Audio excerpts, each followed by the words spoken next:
কত থাকলো রোজা 5 কয়টা গেল? আসসালামু আলাইকুম দোস্ত, তোমরা কি আর রে? ওয়ালাইকুম আসসালাম ভাই ভালো আছো আছি ভালো করে, মোটামুটি ভালো আছে। কি আর হইছে গাই?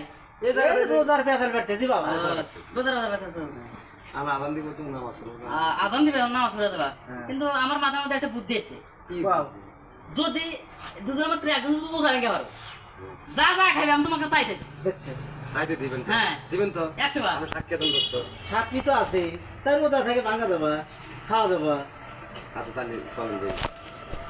আচ্ছা চলো তাহলে বান দেবে। ওই যে লাল মেয়ে তো হলে ও লাল মেয়ে দোকানে যাও, লাল মেয়ে তো হলে ঢিল ভর্তি বুঝতে আছে ডিশ বেড়া ভর্তি বুন্দা আছে। যদি বুন্দা তুমি লাল মেয়ের দোকানটা যদি দুটো বুন্দা মুখের মধ্যে খাইয়া পারো, তাহলে আমি ডিশ ধরে তোমাকে বুন্দা দিলাম, বাজির লাগে। আচ্ছা ঠিক আছে বাদ চলো বাজ। আমি কিন্তু খাবো না বাবা না না রে, এটা কেন মানে?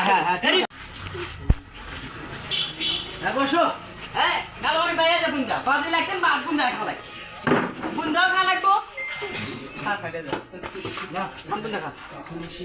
হুমন্তি কাজটা করলো কি রে হ্যাঁ আপনার বুন্দা আপনার মুখের মধ্যে আছে। আপনার বুন্দা খান না। মুখের মধ্যে আছে পানি খা পানি খা পানি খা পানি। পান দেন।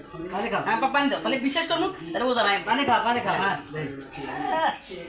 হুমন্তি কাজটা করলো কি রে হ্যাঁ তাহলে আপনি তো সাক্ষী আছেন। অবশ্যই তাহলে আমি বাদ দিয়ে দেব। আপনার যা করুনি আপনি তাই করতে পারেন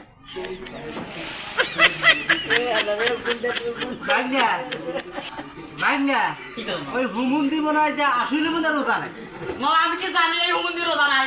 আমার চালান ধরে নিয়ে গেল। আমিও তো জানি না বাবা তাহলে কি বাজি দেবো? হুমুন্দি কাজটা করলো কি রে হ্যাঁ